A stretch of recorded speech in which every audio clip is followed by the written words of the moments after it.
Before we start, I would want you to hit that red subscribe button so that you never miss out on any of our videos. Hey guys, what's up? Welcome back to the Impeccable Investor. Let us start with the rule of the stock market, that is the ups and downs in the stock market following a rough pattern. About every 20 years or so, there is a major market crash. History tells us that from 1900 to 1920, the market neither gave us profits nor any losses for 20 years. Then it shot straight up until 1929, and then it crashed going back to where it was. After 1929, the market gradually went up for 26 years, facing small crashes, and then it keeps going up from 1980 to 2000. After that, we have had two major crashes. Since then, it has been a topic for debate, but as Jamie Dimon says, every 5 or 7 years or so, we have a recession and the market responds to those in major ways.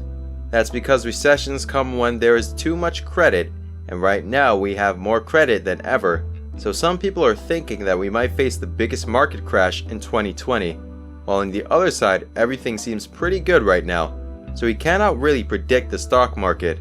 But what we know is that it will happen sooner or later, so we should always be prepared for the worst. Moving on to our plan.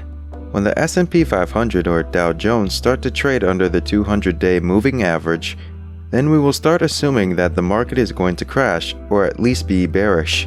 The 200-day moving average helps you identify long-term trends and is used by many investing professionals. When we cross below the 200-day moving average, we need to move towards the inverse exchange traded funds, ETFs. Inverse ETFs go up when the market goes down. Thus, it provides a safe way to make money while the stock market drops without having to buy or buy options. The best inverse ETFs include SDS and QID. SDS is a 2 times inverse leveraged ETF based on the S&P 500 index, which means when the S&P 500 drops by 1%, SDS will go up in value by 2%. Therefore, this is a great addition to your portfolio to minimize losses or even profit during the next crash or recession. Likewise, QID is a 2 times inverse leverage ETF based on the Nasdaq index, which means the Nasdaq drops in value by 1%. QID will increase in value by 2%. Yes, inverse ETFs are inherently risky like the rest of the stock market, but by buying these inverse ETFs when the S&P 500 or total market index crosses below the 200-day moving average, you dramatically increase your likelihood of profiting and minimizing your risk from the rest of your portfolio. If you haven't already, please give the video a thumbs up. This helps the YouTube algorithm, which in turn helps me provide great videos for you. Now continuing on with the video. It's difficult to find stocks that are completely immune to a recession or market crash. But there are companies and sectors that hold on better than others and can position investors to prosper even when times are hard. The TJX Company is a retailer that fits the bill and has a recession-defying success background. The Great Recession back in December 2007 and lasted until June 2009, but in each year of that depression, TJX managed to maintain its performance. Net income for the company rose about 4.5% in fiscal 2008. 14% in 2009, 37% in 2010, and 8% in 2011.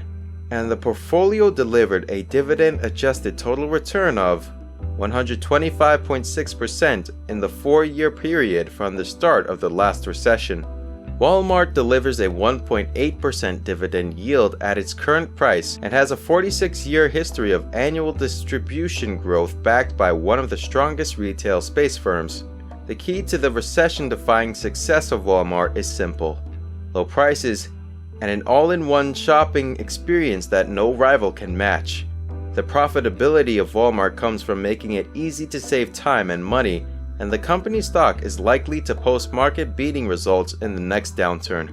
Altria has a high dividend yield of 6.7% and a leading position in the tobacco industry, a corner of the market that is likely to prove relatively resilient when the next crash hits. They dominated the Great Recession, and in the comparative period, sales and operating profits reported substantial gains in each of the 4 fiscal years. The SPDR S&P 500 ETF's price has risen about 56% over the past 5 years. While Altria stock has fallen by about 8%, its shares are expected to return 11.5 times in 2020. This underlying performance can be explained by declines in sales of cigarette units and the overpayment by the company for investments in e-cigarette maker Juul and marijuana company Canopy Growth. This brings us to the end of our video. I hope you enjoyed it. Hit like if you did, and don't forget to subscribe to our channel so that you don't miss out on any of our videos in the future. Also, watch the 2 videos that are on your screen because I'm sure you'll love them. With that, I'll see you in the next video.